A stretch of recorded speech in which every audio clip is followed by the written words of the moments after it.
नमस्कार, एक बार फिर से स्वागत है आपका आज के नए वीडियो में।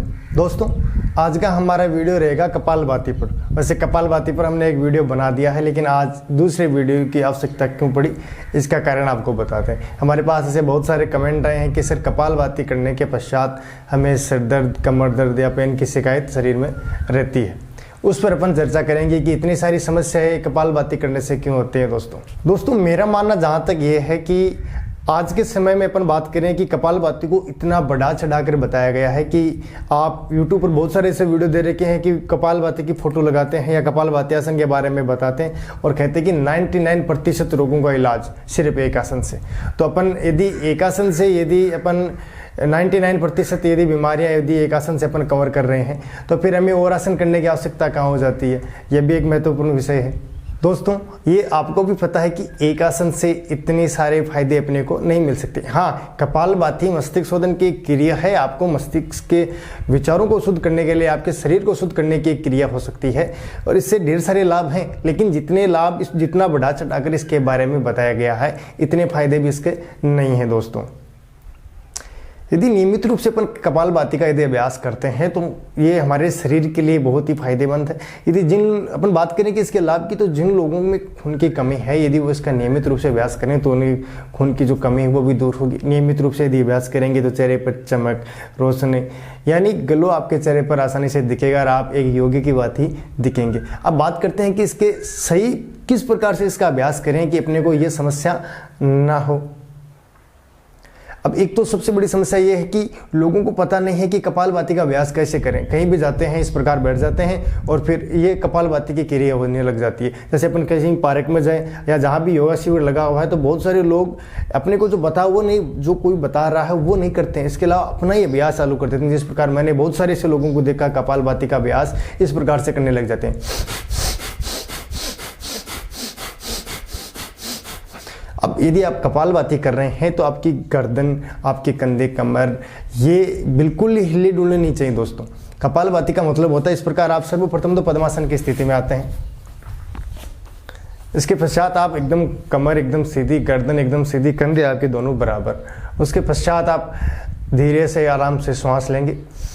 फिर उस श्वास को आपको तेज झटके के साथ बाहर छोड़ना है। जो नए अभ्यासी हैं उन लोगों को ये बात ध्यान में रखनी है कि आपको एक समस्या और भी है दोस्तों, कि जो नए अभ्यासी उन्हें ये पता नहीं होता कि अपने को कितने स्ट्रोक इसके लगाने हैं, या जो इसमें पारंगत है उनको कितने लगाने हैं, या जो इसमें एडवांस निकल चुके हैं उनको कितने लगाने हैं। ये भी एक बहुत बड़ी समस्या है।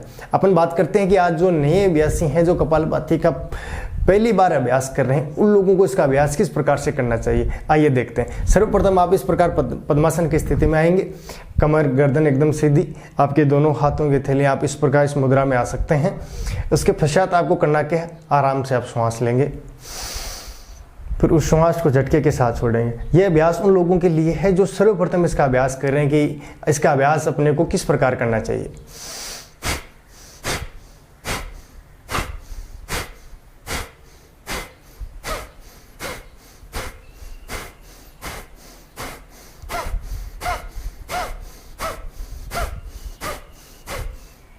देखिए, ये हुआ एक इसका अभ्यास कि अपने को इसका अभ्यास सर्वप्रथम 10 बार करना है, यानी 10 स्ट्रोक अपने को लगाने हैं। इससे अधिक इसका अभ्यास अपने को सर्वप्रथम जब पहली बार कर रहे हैं तो इससे अधिक इसका अभ्यास अपने को नहीं करना है। दोस्तों, इसका अभ्यास यदि अपन नियमित रूप से कर रहे हैं तब इसका अभ्यास अपन बढ़ा सकते हैं। अपन 100 बार, 50 बार, 70 बार, 200 कितनी भी बार तक इसका अभ्यास कर सकते हैं। अब देखिए दोस्तों, जब भी इसका अभ्यास अपन करते हैं,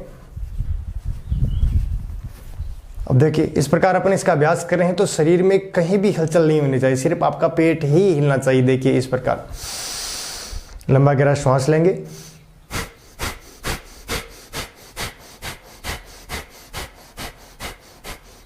अब देखिए दोस्तों, हठ योग में ऐसा कहा गया है कि सर्वप्रथम आप षटकर्म की क्रिया कीजिए, लेकिन बहुत सारे लोग हैं वो क्रिया नहीं कर पाते हैं। जैसे जल नीति है, कपालभाति है या शरीर शोधन जो क्रिया है वो नहीं कर पाते हैं। तो इसके लिए कहा गया कि सर्वप्रथम आप आसनों से इसका अभ्यास करें।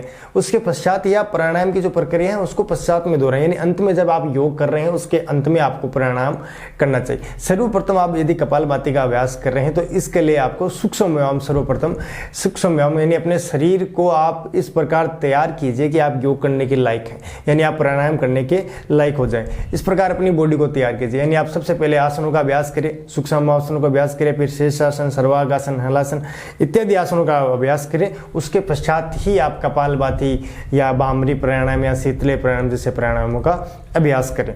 इसके पश्चात ही आपको प्राणायाम का अभ्यास दोहराना है। बहुत सारे लोग ऐसी गलतियां करते हैं कि जाके सीधा पार्क में बैठ जाते हैं या अपनी योगा मैट बिछाकर तो सीधा कपालभाति शुरू कर देते हैं। ऐसी प्रक्रिया आपको नहीं करनी है, क्योंकि एक आसन से इतने सारे लाभ आपको नहीं मिलेंगे। अब दोस्तों बात करें कि ऐसे बहुत सारे लोग हैं जिनको ये पता नहीं है कि हमें ये अभ्यास करना चाहिए कि नहीं करना चाहिए, क्योंकि कपालभाति को इतना बढ़ा चढ़ा कर या इतनी भारी संख्या में इसको लोग करने का इसका अभ्यास कर रहे हैं कि उनको ये पता नहीं है कि अपने सेहत के लायक है या नहीं है, कि अपने इसके करने से यदि हमारे शरीर में नुकसान भी हो सकते हैं।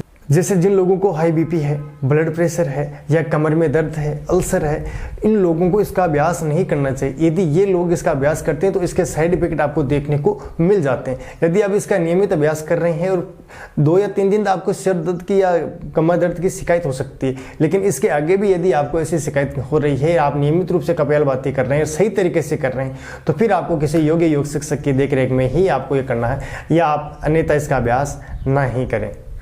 एक बार अपन फिर से चर्चा करते हैं कि कपालभाति की शुरुआत कैसे करें।